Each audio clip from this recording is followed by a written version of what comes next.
Hello and welcome.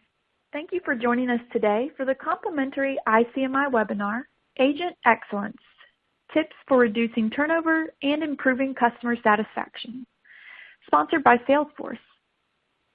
I'm Erica Strother-Maroy, Community Specialist here at ICMI, and I'll be your moderator today. And before we begin, I just want to take care of a few housekeeping items. First, please make sure to disable your pop-up blocker if it's currently turned on. You'll notice there are several icons at the bottom of your console window, and the first one allows you to see the presentation slides, so you want to make sure to maximize that one. And next, you'll see a Q&A icon. We'll be saving some time to answer your questions at the end of this webinar. And you can participate by asking questions at any time during the presentation. All you have to do is type your question into that window and then click Submit. Now, if you're experiencing any technical difficulties during our presentation, you can click the question mark icon on your console to access our event help guide. Clicking on the other icons that you see on your console will give you access to speaker bios, more information about our sponsor Salesforce, as well as some information about upcoming ICMI events, resources, and research. And before we get going, I do want to let you know that this presentation is being recorded, and we will make it available for on-demand viewing following our live event today. You'll receive an email in the next couple of days with instructions for viewing the recorded presentation. And you can also download a PDF version of the slides from today directly through this console. Now, as you're watching our live event, we really encourage you to be social. You actually can access your Twitter, Facebook, and LinkedIn accounts directly through this event console. So please keep the conversations going and share what you learn. And now it's my pleasure to introduce our speakers for today. I'm joined by Justin Robbins, who's the Community Director here at ICMI. I'm also joined by Jennifer Schoner, Director of Shared Technologies at Symantec. And as I mentioned earlier, you can learn more about both Justin and Jennifer by clicking that speakers icon within your console. And with that, we'll go ahead and get started, and I'll turn things over to Justin. Great. Thank you, Erica, and thank you everyone who is tuning in today. This topic of looking at agent turnover and improving customer satisfaction is really near and dear to me. I think mostly because all of the years that I spent running a contact center is probably the number one thing that I felt that I was focused on as a leader, making sure that my best agents were sticking around, making sure that we were driving great customer experiences. And what I also learned the hard way through those experiences in the contact center is that it's hard. It's a tough environment, and creating those great experiences and ensuring that your agents are engaged and stick around can be a difficult task. And so I want to get started today just by talking about the truth, the reality of agent turnover in contact centers today. And a lot of what I'll be speaking to during this webinar is both based off of ICMI's own research, but also my own experiences as a contact center leader, as someone who's gotten to be in a lot of organizations. And the first real truth here is that most of our contact center agents don't see it past the 3-year mark in our contact centers. In fact, we know that 52% leave within their first 3 years. Another thing that ICMI has also uncovered is that of those agents who do leave, more than half, actually close to 2/3 of them, are leaving for another organization. So it's not even a matter of, they're getting promoted into other roles or they're moving throughout the organization. They're just leaving.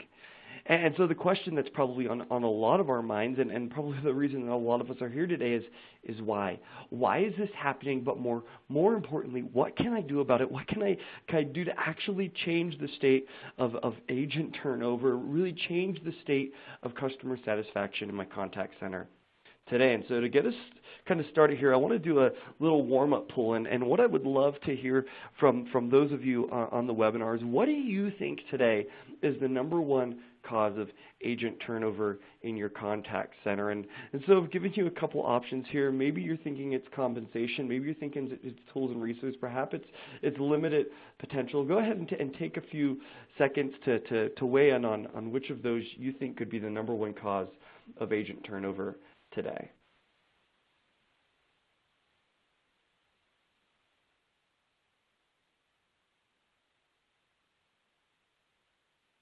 I'll give you just another couple seconds, and then we'll go ahead and take a look at the results.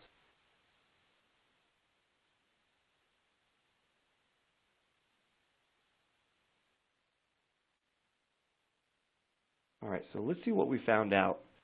Looks like we've got some interesting feedback here. We've got compensation is one of the things that we're looking at. We're seeing that ineffective tools and resources is coming in there, and limited growth potential. Limited growth potential is, kind of this interesting place where we've got, a very high number of agents probably and a low number of supervisors or leaders in our organization, and so really understanding what this looks like. It's interesting, ICMI did some research on this as well, and with our group we found that limited growth potential and compensation were actually the two big things at the top of that. Is limited opportunities for them to grow, and also the amount of money that they were making were the things that we hear driving that conversation. But the question that I have to ask, and kind of is a driving factor for me as we have this conversation during the webinar today, is what we think is the number one reason of why agents are leaving. Is that actually an accurate picture of why they leave? And what we found as we've had conversations, and what I've found as a leader of contact centers as well, is that a majority of us aren't able to conduct exit interviews. In fact, it's less than 20% of contact centers today are able to meet with those agents who are leaving or have left the contact center to find out what the true reason was.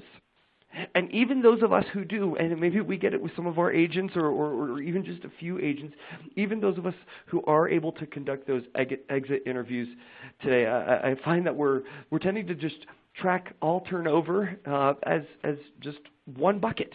And they left the role of contact center agent, and that's what we know, right? They were an agent and now they're not, and that's how we're tracking it. And maybe we're not conducting exit interviews, or we're just kind of tracking it in one way. And so what happens then is we still have agents leaving. We still have a lot of agents leaving, in fact, and we're getting questions, right, from maybe our leaders or from others in the organization, understand what is driving this. Why are agents leaving the organization today? And the scary part of what we've discovered, and the scary part of what I've even found myself doing, is that sometimes we assume why they're leaving based off of our own fears. We have this fear that we're limiting their growth potential, and so we project that on why we say that they're leaving, or we have this fear that we're not paying our agents enough, and then we just then project that's why they're leaving. And what I would love to do today as we explore through this webinar is really investigate and explore what are the real reasons why agents are leaving, but more importantly, what can we do about it, and what's the impact that will have on customer satisfaction. And then excited for Jennifer to be able to share some of what they did at Symantec and how they drove some of these changes to see real improvement in their contact center. And so a lot of the conversations that I can tend to have with contact center leaders, I said, really go to one of those two buckets. They tell me that it's either limited growth potential, or they tell me that it's compensation. And the first thing that I typically answer them with is, well, the compensation isn't news to them. That's not new information. They knew that when they walked into the job. But in fact, what we did is we went out as ICMI and we interviewed hundreds of contact center agents. And we wanted to know, what is it? What is the real reason why you're leaving? We understand that maybe a manager didn't get to give you an exit interview, or we realize that you may have told them something else, but what's the real reason why you're leaving your job as an agent? And the number one thing, that the biggest factor in why those agents are leaving, is they're feeling stressed and burnt out from the work that they're doing. They're feeling stressed and burnt out from the work that they're doing. And so then I wanted to ask the question deeper, and I wanted to say, well, what's really driving that stress and burnout? If you're telling me you're stressed and you're feeling burnout, what can we do about that? And so in interviewing those agents and really having some deep conversations, talk to me about your stress, talk to me about the burnout that's leading to your churn.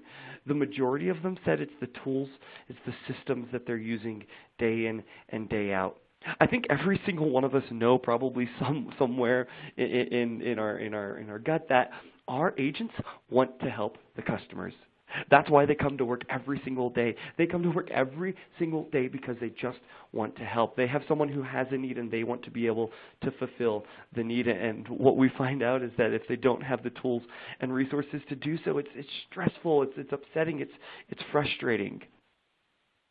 In addition, more than half also said that they just didn't feel prepared for the demands and the complexity of the job that they had to do. And maybe for some of them it's because they started as an agent who's just handling inbound phone, and since then that contact center has taken on email or web chat or social media, and now they've got these new channels or these new complexities, and they're not prepared, they haven't been trained, they haven't been equipped to do the job.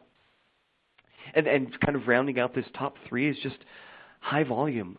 They feel that there's not enough people on the front line to handle the number of contacts that are coming in, and they just know that feeling of contact after contact after contact coming in, and they feel like they don't have the break, the time that they need. And so you build these things on top of it. They're saying they don't have the tools and resources. They don't feel prepared. These high volumes are getting to them. And for anybody who's been an agent, you're thinking, yeah, I know this. I feel this. I understand it.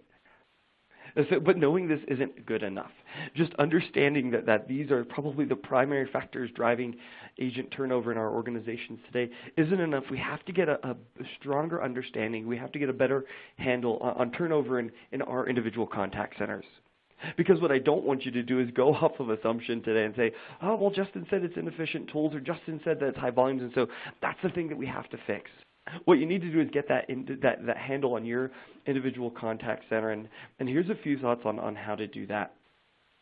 The first key is that you need to be tracking turnover. You might not be able to necessarily conduct exit interviews on everyone, but you need to be tracking turnover. And there's actually 4 different categories of turnover that happen within our organizations. And so the first one of those is internal voluntary, right? So we have an agent move somewhere within the organization, and they made that decision. Whether they accepted a promotion or whatever that would be, it's within our organization, and it's a choice that they made.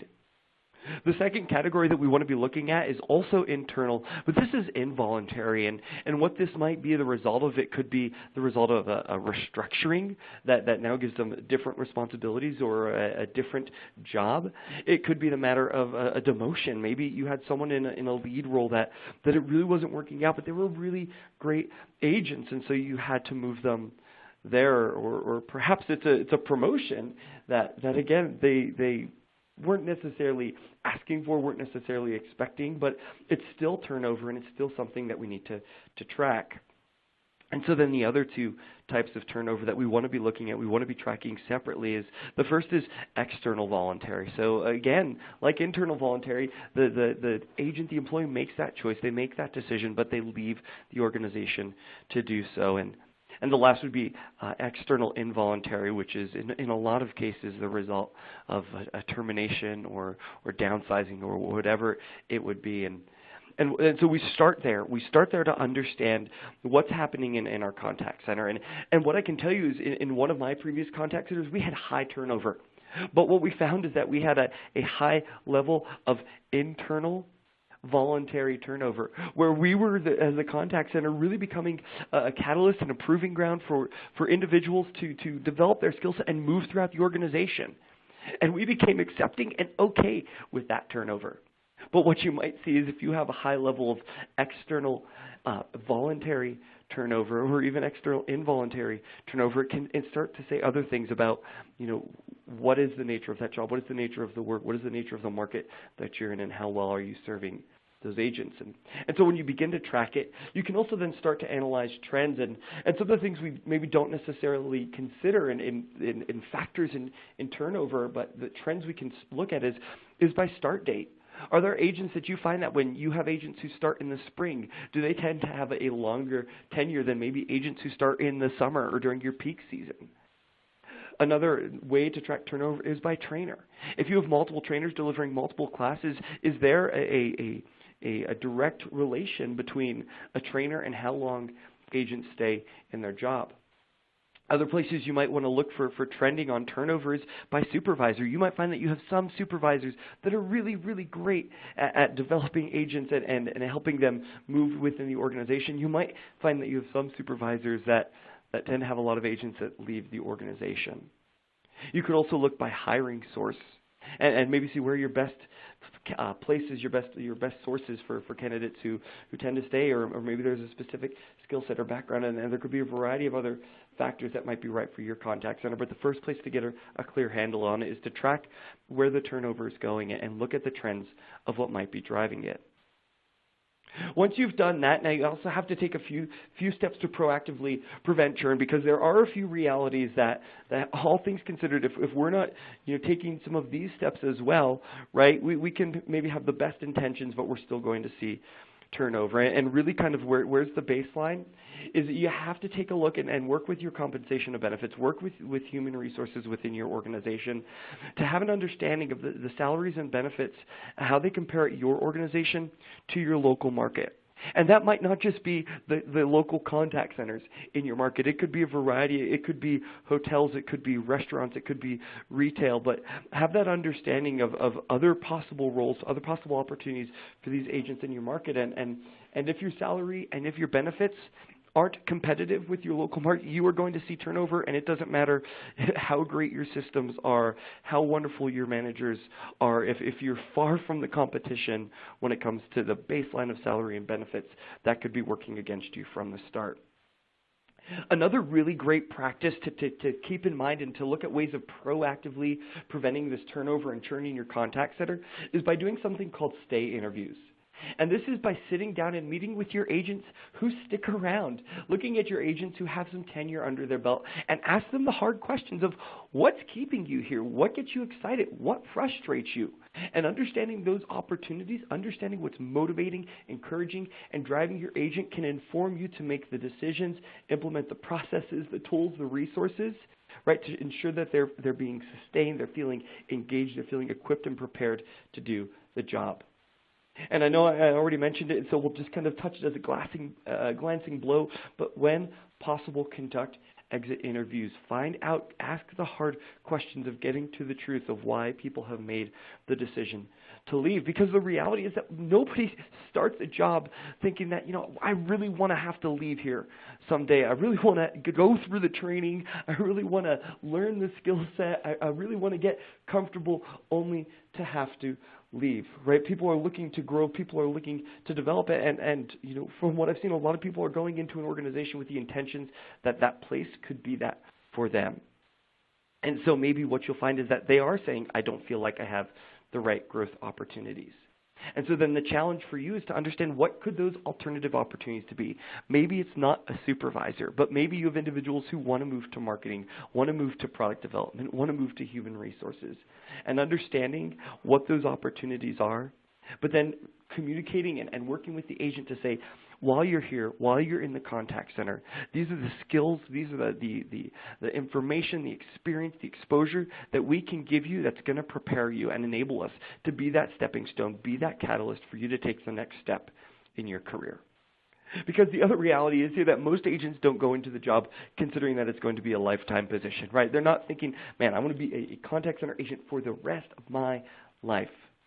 Right, but they do want to see value of it, and they do want it to be a stepping stone along the way. So how can we better understand and leverage that? Because when we do, and when we invest in our agents in that way, that while they're with us, they will be more engaged, we'll get better productivity out of them, and we'll provide greater experiences to our customers. Another thing that we can do to help prevent this churn up front is when we're interviewing, when we're onboarding, being transparent about the reality of the job, being transparent about the day today. And so some of the things that maybe we don't want to mention when we're having the onboarding experience is maybe we're afraid to tell our agents that, the system that we have, actually the multiple systems that we have, they can be kind of cumbersome. You're going to have to, be able to navigate multiple things and work through complexity.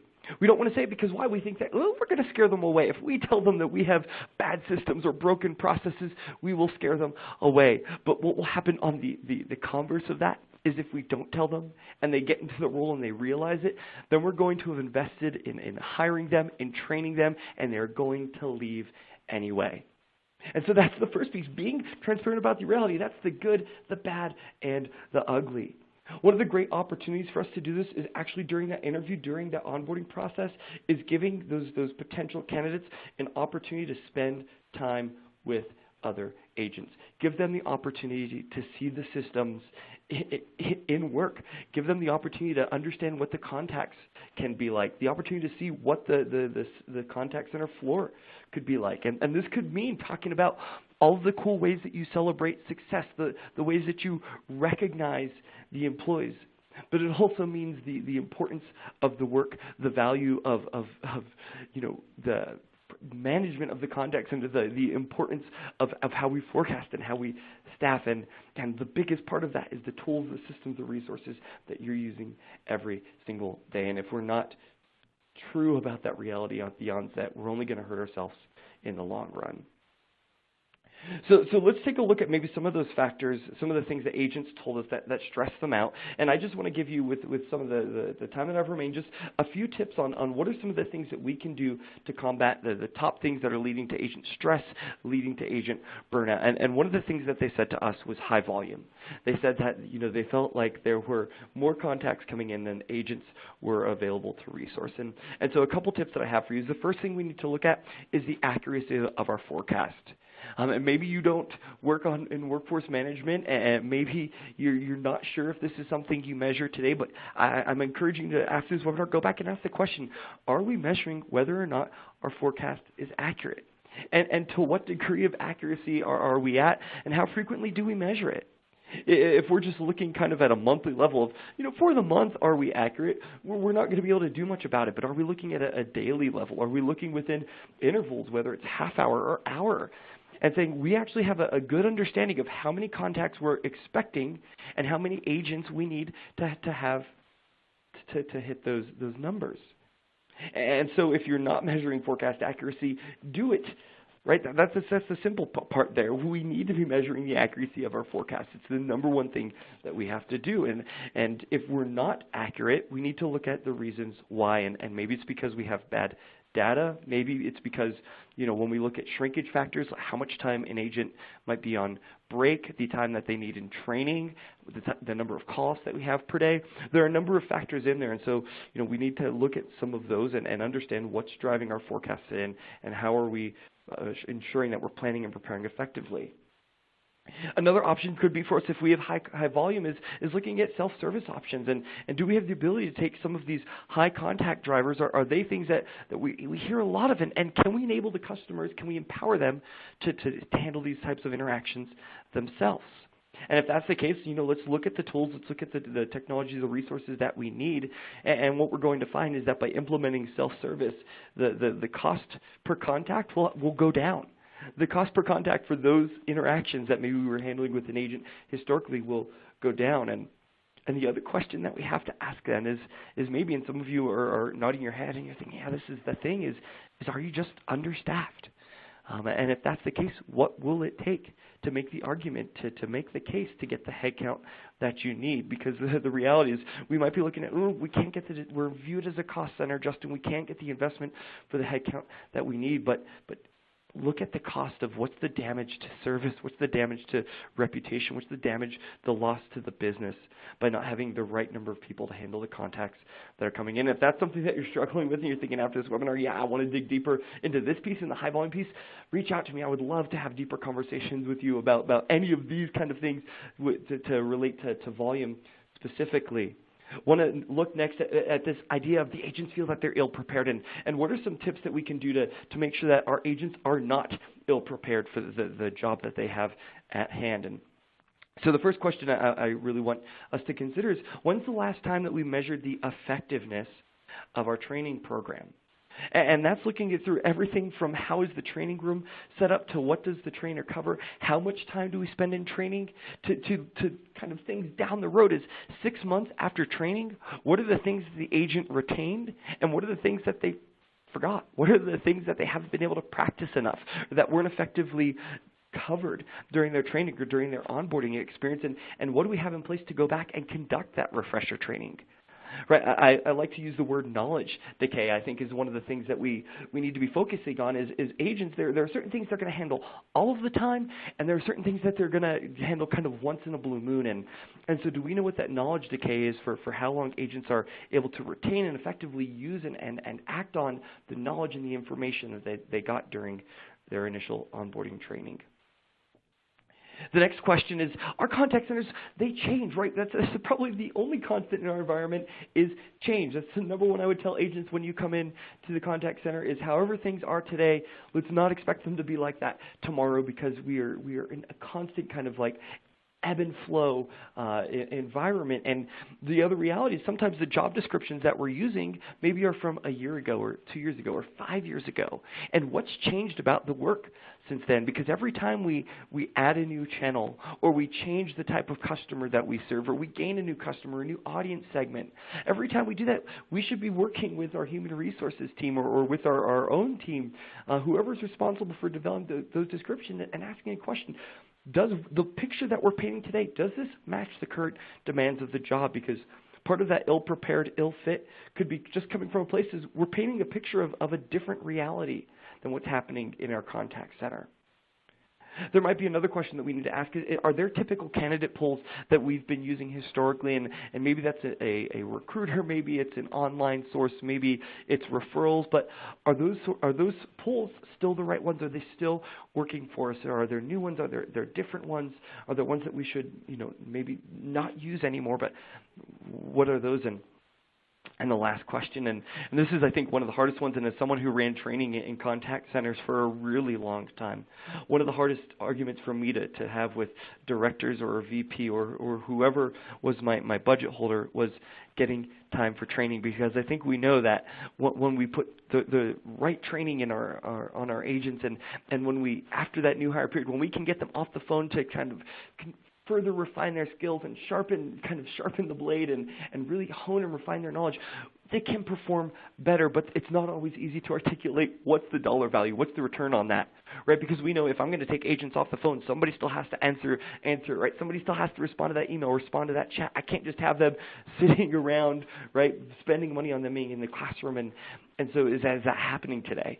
Or is our training done after the initial onboarding and we're not able to get the business case built to have the ongoing training? And so if that's your personal struggle, again, like I would love to talk to you.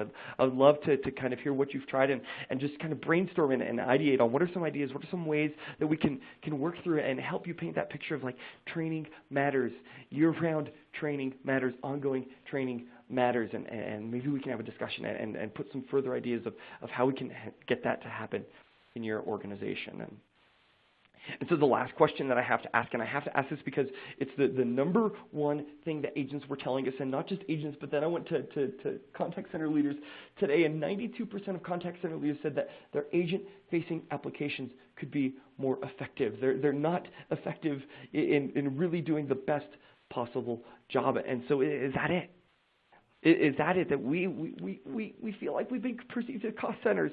Technology, it can be a significant investment. And so are we saying, is it good enough? Is it acceptable? Is it kind of okay? Does it get us by? And not ask the hard questions of what has this really been costing us? We feel like we've been saving money, or we feel like we've been saving effort, but the reality is we have agents leaving as a result of bad tools. We have customers frustrated with our processes and our procedures, and most of us know that. Most of us know that the tool isn't where it needs to be, but what we don't know is how do we make the case, how do we build the argument for why we need to invest in the right tools and resources for our agents. Because the other reality here is that our environment is changing, and I said it always kind of in this ebb and flow, but it is changing rapidly and in a way like we haven't really seen before, because today's contact center supports more channels than ever before. It seems almost every other week I'm hearing about an organization who's implemented a new channel, and whether it's chat, whether it's Facebook Messenger, whether it's video, right? They're recognizing that their customers want to be served where they're at. They have these unique needs, and so they recognize that they've got to support more channels. But not just that. We have looked at self-service, and we have looked at opportunities, whether it's through apps, whether it's through our website, whether it's through phone self-service. We've looked at ways of taking the easy work and moving it off of agents and moving it into self-service, which is great. It's awesome. But what it also means is that the work that's coming to our agent is just more and more complex.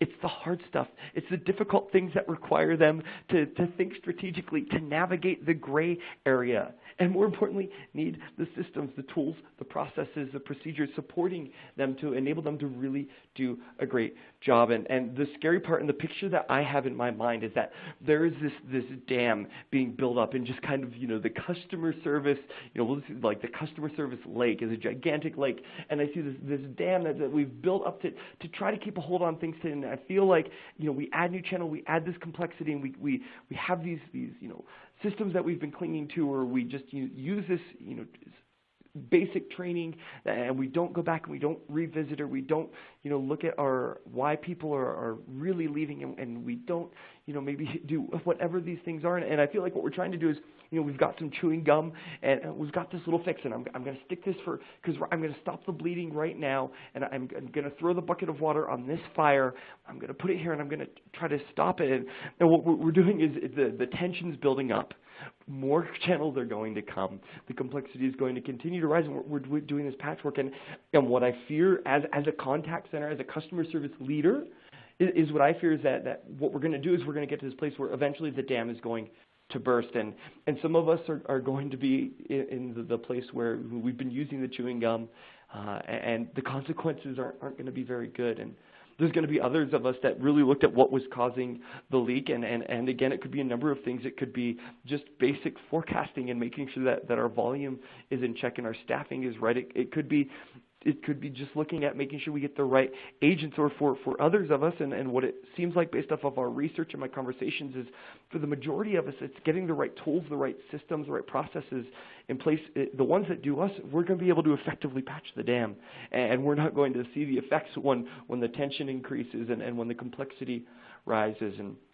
And so before I pass it over for Jennifer to really share kind of what's happened at Symantec and some of the things that they recognized and what they did is, where I want to leave kind of us today is that the tools that we're using, they truly are the linchpin to our success. We kind of ran this equation, and we looked at what happens when agents don't have the right tools and resources. And across the board, when we take the right tools and resources away from agents, their performance suffers.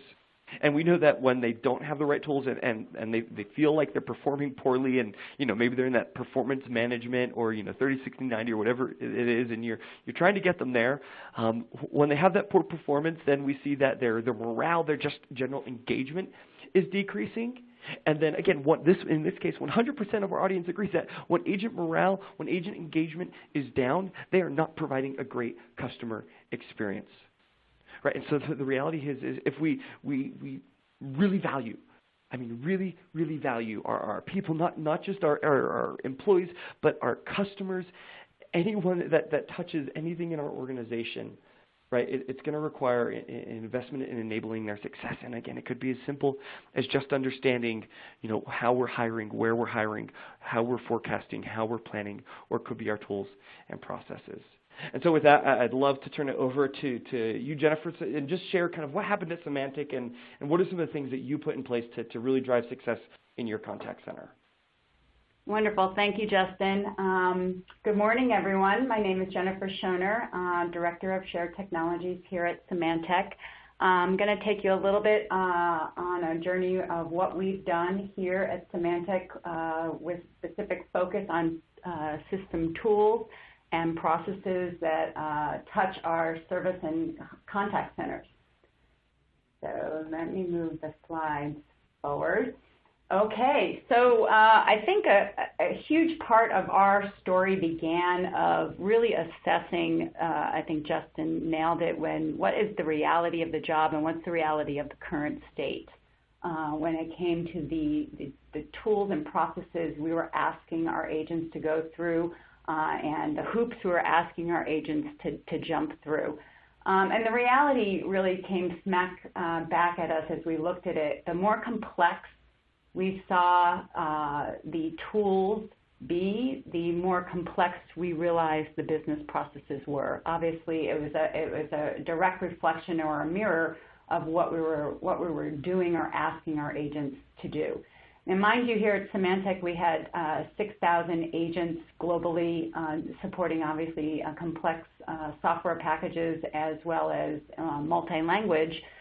We had to understand that there are complexities in our market, there are complexities with our products, but why do there need to be complexities in our processes? And on a day-to-day basis, what you were seeing, or what we were seeing, is the fact that some of these things that we were looking at really made it difficult and hard for the agents to do their job. And we know that customers are calling our technical support agents specifically because it's a problem. They're not calling just to say, hey, how you doing today, right?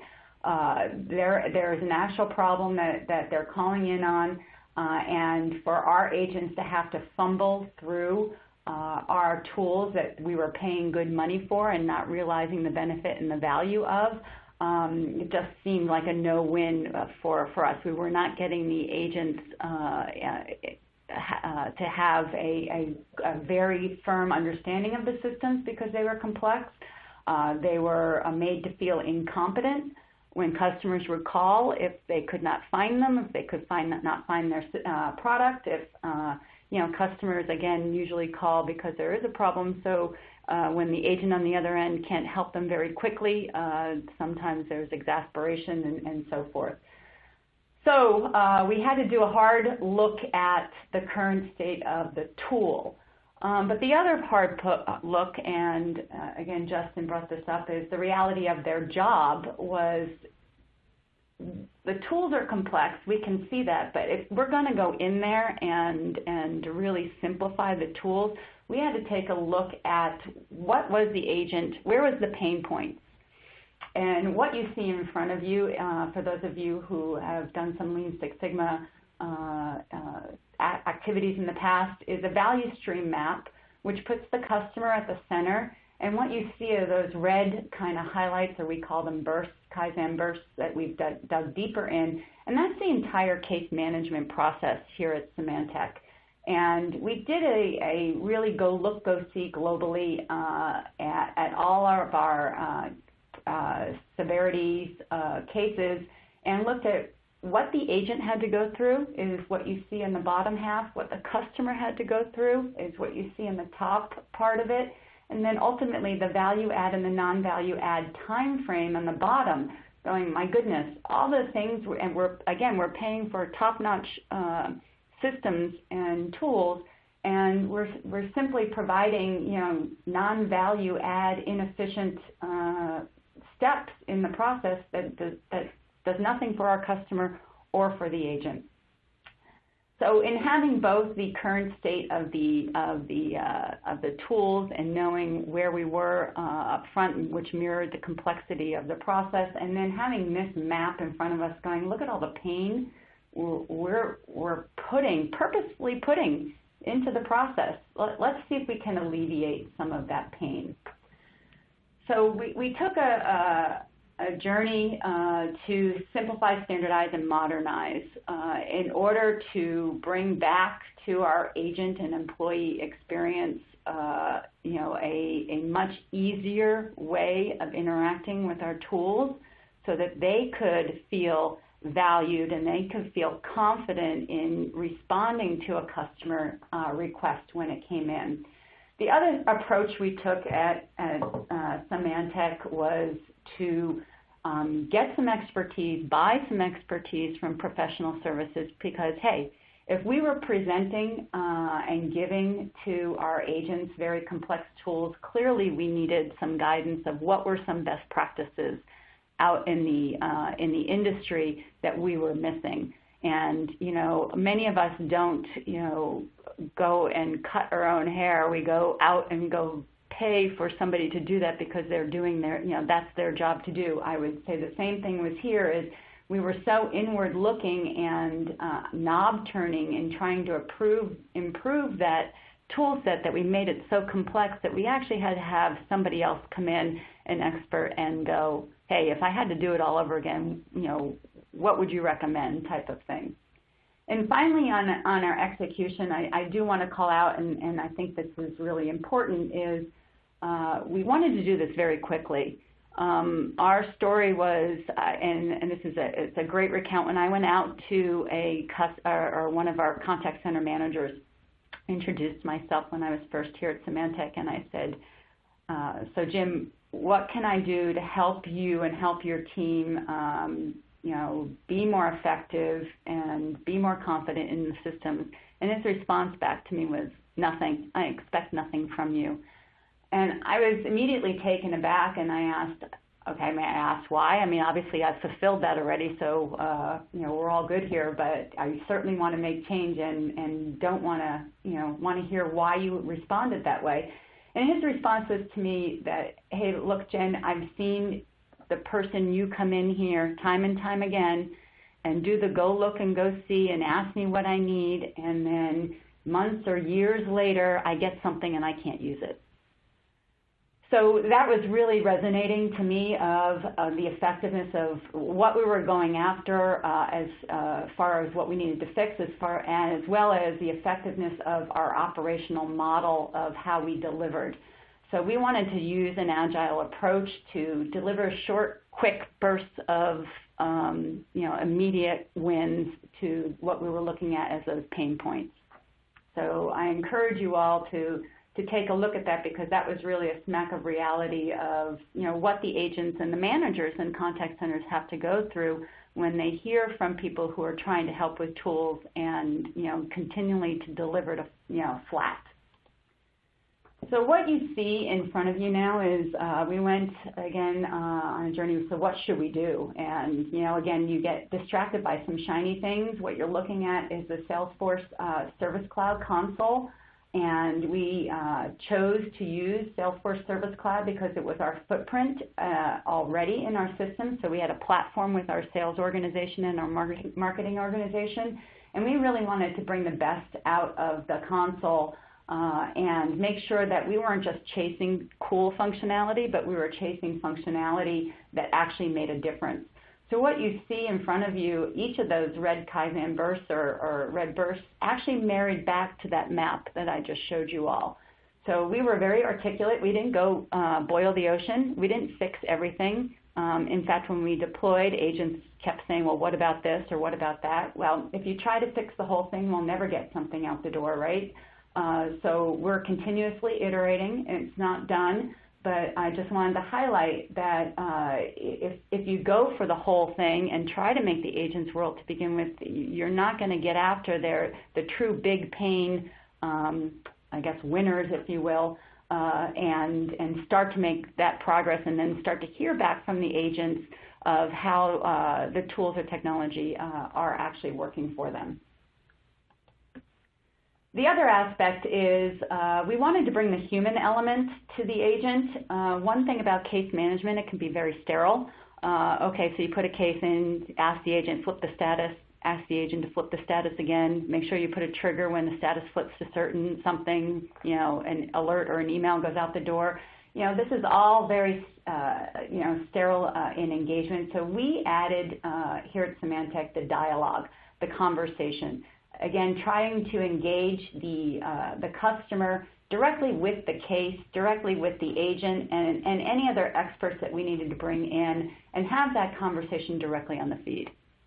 So this is an area that was completely new and in some cases somewhat uncomfortable for the agents when they came out the door, again, wanting to keep the case in the environment of it's just a work ticket. And we're trying to change that and adopt a format. Well, yes, it's a way to monitor and manage the fact that you have work to do, but that work and the human element into your job now brings, a side of the agent to the customer, the connection to them that, we're trying to drive value and accountability to the agent, but also the value in the job that you do have a name, you're just not a number behind a ticket. One of the other things in the case feed that we found was very important as we were going through the Service Console journey was that the ownership of the case, who's doing what and when. When a customer is engaging on a case and maybe coming in through the portal and asking a question or requesting an update or going back and forth and exchanging of what we have as evidence or data that's back and forth between the agent and our customers, the agent really needs to know what's going on and when. One thing we found lacking in tools was that we didn't want the agents to constantly have to go in, press the refresh buttons, find out were there any updates, were there any updates, were there any updates. We wanted the tool to be smart enough to engage with the agent themselves and say, hey, guess what? By the way, something's happened. Your customer on this case has now told you something. So we built a custom, what we call mission control.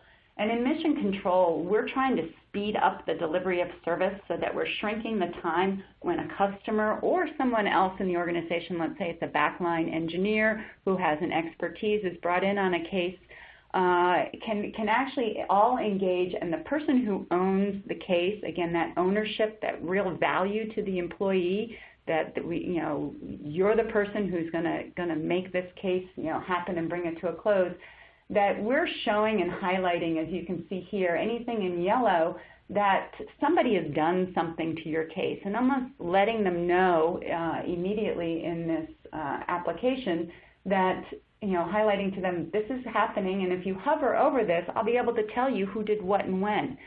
So as you can see, the value of the agent's time, letting them know what's going on so the systems are smarter, also brings the effectiveness of the tool into the everyday job. I'm going to hit on accountability. We were really big here is to make sure that the agents had some skin in the game. And I will share with you all on the fact with agents, and driving agent excellence, that this is huge, that we provide leading measures that the agents actually can have an impact, and measures that managers can actually make a daily impact on, not things that, a quarter later we're seeing trends in an up and down direction. And this accountability is something that we delivered as part of the tool set, both all for the agents as well as for the managers. And we're trying to drive the wall of fame, the concept of, okay, we have targets and we have goals, and we want to share and highlight the people who are achieving these goals, and what is the work that they're doing, how are they getting there?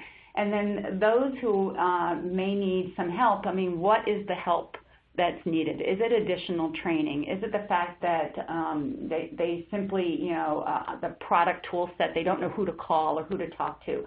What are the reasons that we may not all be hitting on all cylinders? And again, I reiterate, we really drive the wall of fame and promote the positive, what can we do to constantly improve. And I've seen some companies use the same accountability for agents as the wall of blame. And I think you see when you do to go to those companies who do highlight, those poor performers, that you have a culture of fear and a culture of less feedback, less opportunity to improve from your agents. So I encourage accountability, encourage leading measures, as well as encourage the wall of fame concept. So then, again, the so what with the tools and technologies. We can invest all we want. If we didn't make progress and didn't see improvement in the areas that we were aiming for, then we didn't hit the mark. So not only did we provide the accountability to our agents, but we also provided the accountability to ourselves of, did we build in or remove, we didn't build in complexity. Did we remove some complexity? Did we simplify the process? Did we ensure in this case that some of the key indicators on the agent's experience were alleviated, and some of those red bullet points that you saw highlighted earlier, did we start seeing some trends in the right direction?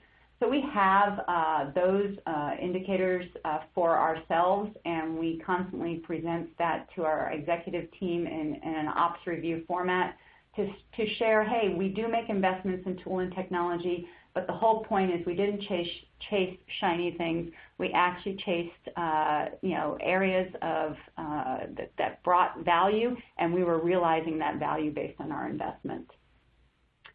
And finally, just to wrap up, because I want to leave some time for Q&A, we're looking at what's next in case management today, again, to bring the human factor to the table, bring that value to the employees, that their voice continues to be heard, and that they continue to grow in both opportunity as well as in education onto products, and continue to perform better. Is that case management is certainly almost a one-to-one relationship that you have with the customer to a single point of contact. As we continue to build out our communities platform on our My Symantec portal, and we include the dialogue that's going on in forums, how do we drive that to get that information in front of agents so that they can see the top indicators that are out there as far as conversations going on, top stories or knowledge articles that are being downloaded? How do we get that contextual information to our customers and to our agents quickly so that, again, the tools and processes are working to help them do their job on a daily basis? So with that, I believe I want to thank you all for your time today. And Erica, I will pass it on to you to open it up for Q&A. Yeah, absolutely. Thank you so much, Jennifer and Justin. We will get to audience questions in just a moment, but I had one quick favor to ask of you all in the audience today. Just pushed out a link to a really quick feedback form that you should be seeing in your console window now. If you wouldn't mind just taking a moment or two to answer these 6 questions, we would greatly appreciate it. This helps us to better plan presentations for the future and best meet your needs. So I appreciate your attention to that. Another reminder, thanks for those who have already submitted their questions. If you do want to submit a question for Jennifer or Justin, we have a few minutes left to take those questions. So if you want to click on that question mark icon at the bottom of your console window, that will enable you to submit a question. And if for some reason we aren't able to get to your question today live, we'll be sure to answer any questions that are left in the queue offline later. And if you happen to think of other questions later, feel free to reach out to us on social, via email, and we'll be sure to get back to you. So with that, I'll go ahead and kick things off. And Justin, first question is for you. So you mentioned a couple of times how critical ongoing training is, but one of our audience members says it's hard to find the time and the budget to do that in a small contact center especially. So do you have any advice for getting started? Yes, and definitely the small contact center. The last center that I came from was less than 30 seats, so that was my reality for 5 years, so totally feel that one. So there are a couple things that you can do. One, the first thing is that you need to look at is the training that you're doing today and really measuring how effective it is. In our particular case, we had like a 4-week training period when they first started. And what we found is that there were certain things that we spent time in training that we were like, we covered it in the classroom. They weren't retaining it, and so we decided to, in one place we took some of the time out of the new hire training and said, let's just plan that for this individual we know, and kind of got the buy-in at the onset that said, look, we were already training them on this thing, but what we've recognized is it's not really effective training until we're, 2 weeks down the road, 2 months down the road, whatever it is, we need to do that. Another thing to look at is understand, I talked about that knowledge decay, so kind of doing that measurement, and whether it's a poll of your agents, whether it's just through feedback you get from your QA person, or if you're in a small contact center and that QA person is you, what you just know from common mistakes that agents are having. What I would do is compile that and kind of figure out what do I need to do? Do I really need to take all of my agents off the phone at the same time to do this? Maybe not. With the small contact center, what's nice is it's easier for you to have that one-to-one relationship, but I would hope that in any size contact center, your supervisors at the very least have that good relationship with their team that, maybe it's just a matter of, hey, I was going to coach this person on a call or an interaction today. Maybe instead of that time I was already going to spend, maybe it's a better investment for me to sit down with them and do some one-on-one training, because really that's what coaching is, right? It's just one-on-one training. Do some coaching and do some training on a particular skill. Another possibility for it, that'll just kind of give another example, is I really wanted to get my agents kind of good sales training because they were really great customer service reps, but they weren't very good salespeople and they were expected to sell. So what I did is I said, it's going to cost me X dollars to get my agents through, this one-day training. I'm willing to, argue and bet that if we invest in, this training, say $15,000, say I invest $15,000 to get all my agents through, 2 days of training, I can see them converting, I give the example of one more customer per day than they do today. And that would have meant for us, close to, $1.5 million, I think, dollars in revenue. And I said, you give me $15,000 for training, and you can increase my revenue budget that I'm going to bring in, let's say $1 million more in this year as a result of that training. It was a bold move, but wouldn't you know it, it worked. And to me, that's just a matter of really understanding what your training need is and making sure that you have the right trainer, the right program in place for it to be effective. Because the reason we typically don't get the investment and the time in training is because there's not the argument. It's not being shown that it's effective and that there's a true value to the business. A lot of times people are like, you're just doing it so it feels good, so they feel appreciated. So it was a bit long-winded, but there's a lot to get the argument right, particularly when you're small. Awesome. Excellent advice, so thank you, Justin. Jennifer, question for you. Did you get any pushback from agents as you were implementing the new processes and systems? And do you have any advice for helping agents become more comfortable with new processes in the contact center? I sure did. It was a lot of pushback, some very, very vocal. So we took an approach here at Symantec that I'm pretty proud of, and that was we used chatter for the entire project, and we allowed the conversation, including the loud naysayers, to engage and encourage them to engage on chatter with the questions and the dialogue. We included in that chatter group our executive team, so where tough questions came in from agents, we would mention our leaders, sometimes ourselves, and just transparency, just directness. Hey, we're not doing this to you, we're doing this with you, and we had the early adopter curve, and then we had the middle of the road, and then we had the guys who just change is hard, and we continue to drive change. I wouldn't say everybody was singing Kumbaya at the end, but I will tell you this: we had 787 people in our chatter group. We had a constant dialogue of threads going on. We compromised in areas where we thought we could have a win, both process and technology, and the organization just wasn't ready for it at the moment. So we did have to compromise on some of the change. But listen, learn, and open up that conversation, and frankly, chatter.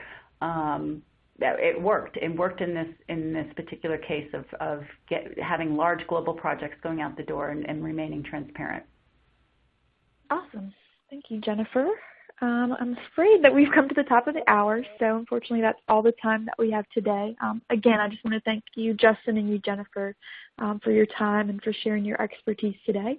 We want to thank all of you guys for tuning in. Just a quick reminder, you will be receiving an email in the next couple of days that will give you instructions to view the recording of this presentation. And also you can download a PDF version of our slides directly through this console shortly after we end. I do need to mention that this presentation is copyright 2016 by ICMI. The presentation materials are owned by or copyrighted by ICMI, which is solely responsible for its content, and Salesforce and Symantec are responsible for their content and opinions. So on behalf of ICMI, our speakers, and our sponsor, Salesforce, we thank you for attending today and hope you have a great afternoon.